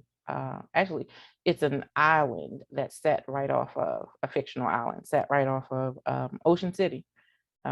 Because people always say you write what you know. And so I like creating new spaces in Maryland. Really, I like just figuring out any kind of way that I can include crab cakes in my book. So I just keep writing. I figure if I keep writing about Maryland, I can keep talking about Maryland crab cakes. Maryland does have some good crab cakes, though. I know, that's why I keep doing it. But it's an island. That's what Maryland's known for, really, a lot of what. And I'll apologize for going off camera here. Oh, no problem. Take a moment off. But I could hear you all. This is working my nerves. Oh, we can hear you better now. Okay, good, because they keep falling out my ears. I don't know what's going on and being janky today. It's a little bit of feedback, but it's louder. Right. Yeah. Okay. Yeah. Okay, so you said you're working on the new series. So I'm working on the new series for Lacey Baker, and then when I finish that, I will be starting the next women's fiction book under AC Author, which is called Fixing Up Family. It's actually set in on Dafuski Island. I don't know. When I was doing the proposals for these books, I was all in the island theme, and so now I have two books will be on islands. And they're two very different islands, but we'll see. Maybe I feel like that means I should be going to an island sometime soon. I think you should go to an island. I think so too. I could call it research. Whichever island I go to, I can call it research. You go. That makes it a business expense. Right. Exactly. Exactly. So since you have roughly 90 books, what do you think is the key, or what advice would you give to authors who aspire to be multi-published? Like to have a whole that's a whole library. Mm-hmm. When did your first book come out? Now I'm going back. When did your first book come out? Do you remember about when? September 2003. So it hasn't been that long. It's called Object of His Desire. I remember that book. On Genesis Press. Okay, and our Genesis Press that was when we had the bookstore and we had a lot of books From Genesis. from Genesis. Hmm. And That was the first one. were they faith-based books? Or just, was it a No, Black I think they were just romance. I think imprint they did have of- some on the line were faith-based, but most of them were just romance. Okay, okay. Were they part of a bigger company or was it by itself? No, Genesis was a small press by itself. Okay, okay. Yeah, I remember Genesis. Hmm. Yeah. Yeah, so I would just tell writers to just write. There's a lot of other noise within this industry. Can be pretty distracting. Mhm. But I would really just say to just focus on writing. Write one book and write the next book and write the next book and just keep going. You know, every book is not going to be great. Every book is not going to be publishable. You wrote that book and you told that story. Even if nobody reads that story but you and under your bed, like you wrote that book and that's an accomplishment. Put that one up and move on to the next one. Right. I think unfortunately with this age of social media, Mhm. authors, and it probably happens in every industry, but we're talking about our industry. Mhm. Authors start to compare themselves, like, Yes. well, this person's book did better than mine, or Mhm. this person seems to have more shine, but I feel like I'm a better writer than so and so, and we do a lot of that, and it really starts to beat down on a person's psyche. It does. It does. And I think that the human thing is you do have feelings and you do have reactions, things that you see online. I think that it's natural to see a post and, think, when is that going to be me or why haven't I gotten there yet? But for me, I like to allow myself the moment to feel whatever it is I'm going to feel. And if I'm going to feel irritated by something that I've seen, just give myself the time to feel that. And then pulling myself back and remembering that, I'm only one person. I can only walk the path that's in front of me. And that's not her path and that's not her path. It's just mine. That's all I can do. I can only walk this path. I cannot do all the things that that person is doing. And I also understand that everything doesn't work for everybody. Things that work for me, for my stories, that make my stories what my readers like in particular, something that's unique only to me. That's not necessarily something that can be repeated by the next author. Everybody brings something different to the table. And so I like to just focus on the fact that I am who I am and I'm doing what I do. Amen. Really be. And people need to realize that, we are authors. So it means that we're storytellers. That means that we lie. And we do it really well. Yes, everybody's not a best-selling author, trust me. Yeah, I know that's right. Everybody. The whole best-selling author thing, I don't, Yeah. Amazon's bestseller list. It changes So by the minute. stratified and fragmented, and it's a niche within a niche within a niche within a niche. And then you can launch your book. It's only 3 books in that niche. And then for the first hour, your book was number 1 out of the 3, and then you call yourself a best-selling author. I personally think that's cheating in a way, but I guess technically it's true. But a best-selling author used to really have a lot of meaning to it. And now it's like really meaningless because everybody says it. Well, sometimes I'll see, because so I'm a hybrid author. So I publish traditionally and I publish indie. And so the books that I publish indie, when I first release them, and if one is in a category on Amazon and it gets that bestseller ribbon. And then I go and I look at the sales chart and I'm like amazed at like, how did this get to the bestseller ribbon and it only sold X amount of books? Like the amount of books that it sold isn't like this huge number that would make me think about bestseller. And so when I first discovered that, I was like, I had like a new insight on that bestseller ribbon. And don't get me wrong, I love to see it because it's cute and it's orange, and I'm always proud of the accomplishment, big or small. It was just funny when I noticed that and began to put it into context and was like, this Right. really doesn't necessarily mean I've sold 1 million books.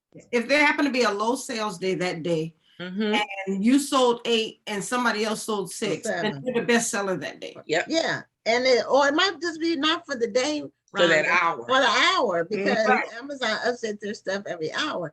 Right. So but I guess it makes people feel like their work will be more appreciated or easier to sell it to other people if they say that. But that's the world we live in. So that is what it is.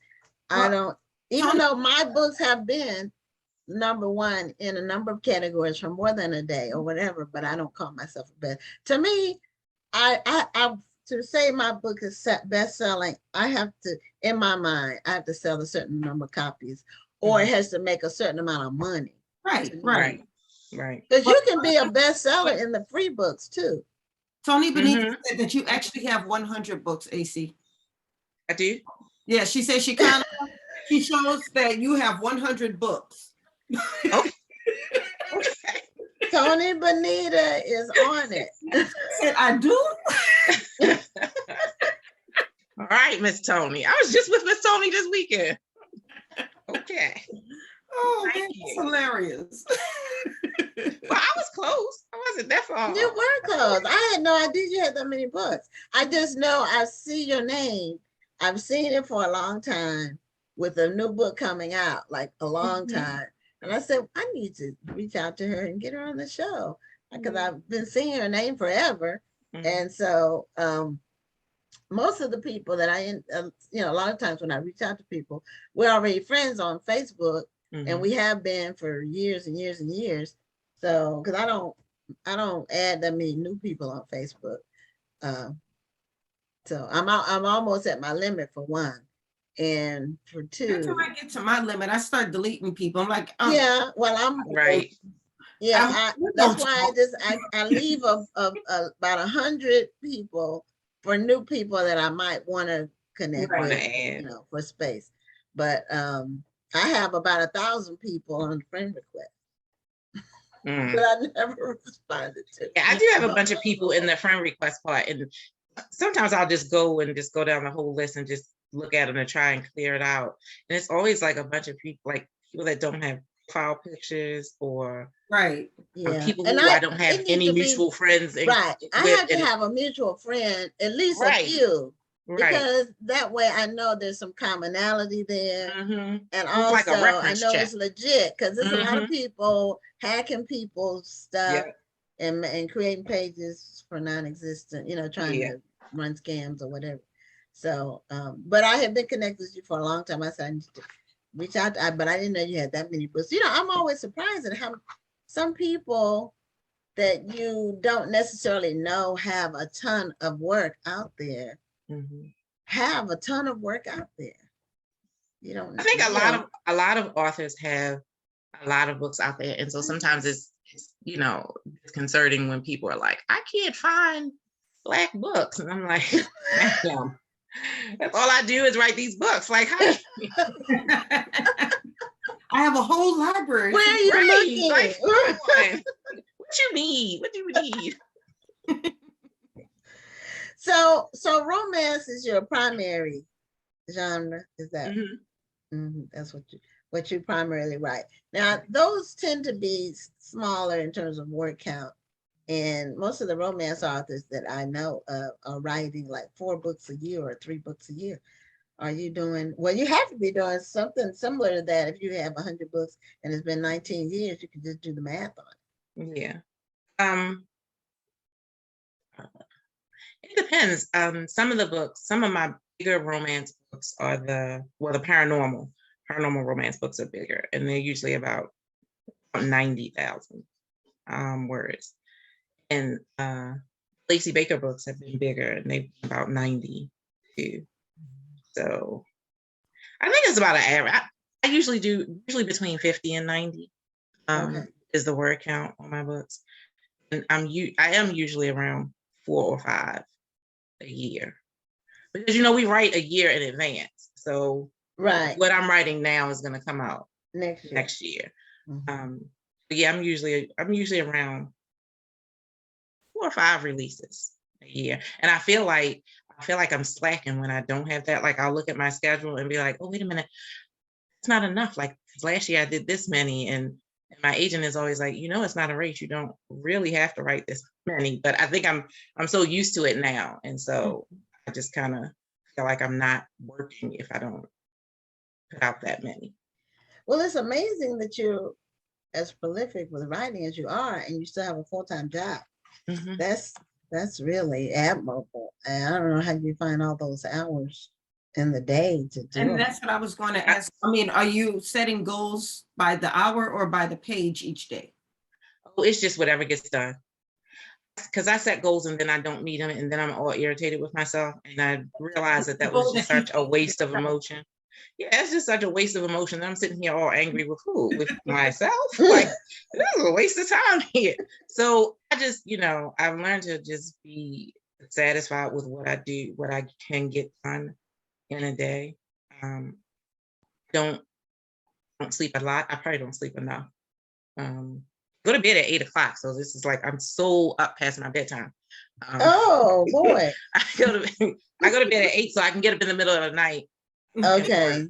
Well, that makes sense. Housewives, if I go to bed at 8 o'clock. Well, and you know what? So that's why when I say I watch a lot of TV, I watch a lot of DVDs. I might be the only person that's probably still buying all the DVDs in the world. Then that way I can watch what I want to watch when I want to watch it. And my kids are like, well, they have streaming and you can put, and that's just a lot of stuff. I have to learn how to work all these different remote controls in the house. And, I really do know how to work my DVD player, and I have all of the favorite movies, and I can really just keep putting those in. So that's basically what I watch. And because I'm up all these different times, and I can't keep up with when the show is coming on or when that show's. I'm impatient. I don't like to wait week for week to watch a show. Like when Criminal Minds was on, never watched it currently. I never watched while it was currently on TV. I always waited until the season was over and then bought the DVDs and watched it. Well, you can DVR if you have cable. Oh my gracious! You know how many movies I have on that DVR right now? You don't dump. You don't dump. I don't. Well, I dump when I have watched it, unless it's something I really want to save. But when I want to binge something that's on DirecTV, for example, a show, I recently binged 61st Street. Have either of y'all seen that show? Had Courtney Vance in it? Oh, I think I've seen the commercial. I keep seeing the commercial for it. Yeah. It was good. I was surprised, but I binged it. I watched it after it was over. So, because I don't like waiting either. I don't like waiting for each episode. I'd rather just wait till the whole season's over and then watch it. Then I can see it. Yeah, because then I'm more impatient and I just want to see it. I did take 2 movies in the last 2 weeks. When I came back from event I went to over the weekend, when I came back Sunday, I watched those 2 movies. I didn't delete them off the DVR, so they'll just be sitting there because I really only know how to push the buttons to get it to play. If you ask me to do something else, I don't really know what I'm doing, and I might mess something else up. So I just watched those 2. They were 2 Hallmark movies that I wanted to see, and they were actually really good. No, I don't know if I've ever seen a Hallmark movie. Movies. I don't know if I have. I've heard they're good. Yeah, I think. But I don't really watch romances that much. I like more action. I like either action or suspense, mystery. I like legal shows. Yeah, I always see, I tell my husband this all the time, there's a romance in every movie, in every show. Even like on the legal shows, somebody's gonna be some romance there. Somebody, in between investigating the dead bodies, there's still gonna be somebody falling in love. So I That's should true. say that they messed up the movie Titanic. Not Titanic. They messed up the movie Pearl Harbor by putting that love story in. If they had just kept it a movie about Pearl Harbor, I would have been happy. really, well, I didn't see that. I see that. I don't think I saw that. I think I saw it, but it's been so long ago, I can't remember. Watch the the movie and whole you'll see what I mean. The love story was terrible. I've been meaning to TikTok about that. thing. So he just reminded you to go ahead and do that TikTok. Well, 61st Street was, Courtney Vance was a lawyer. He was a defense lawyer. So there was not really a lot of romance, but the acting and the writing were very, very good. It was a little raw, had some raw parts to it, but it's worth watching. So I was surprised. I'd heard, in fact, I think I saw somebody post about it on Facebook, and it was somebody who kind of shares my similar taste, because somebody can say something is good, and that doesn't mean it's going to be good to me, because Right. it just depends on what they like versus what I like. Right. And I don't like a lot of weirdness. I don't like a lot of sexual weirdness, any weirdness. Just any weirdness. So I like a solid, well-written story with some action to it and some intrigue in that. So anyway, it's worth watching if you all get a chance. It's an AMC show, but they had all the episodes on there, so on DirecTV, so you can watch them all. I like Courtney B. Vance. Yeah, He's a good actor. Mhm. He's a good actor, and he really is good in this role that he plays.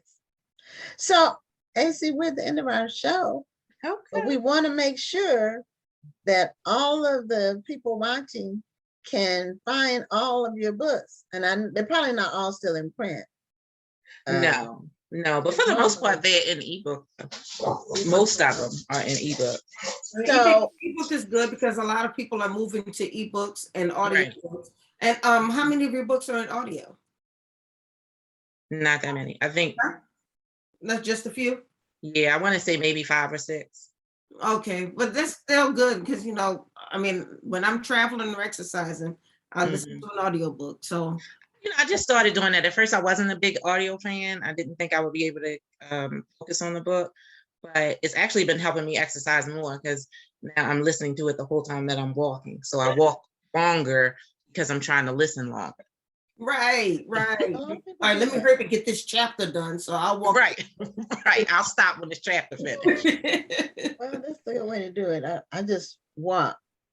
I have a certain distance I walk, but I do indoor walking because it's too hot. It's hot as hell here. Excuse me. This is true. But it's just too hot. I'll do it in my office building, and it's a 2-story, so I'm able to go up and down. But AC, somebody asked before we go, your most favorite book that you've written. Do you have one? It's like choosing your favorite child. Sort of. A Cinderella Affair. Oh, Okay. A Cinderella Affair. Let me write that down. A Cinderella Affair. So that was Mary asking that.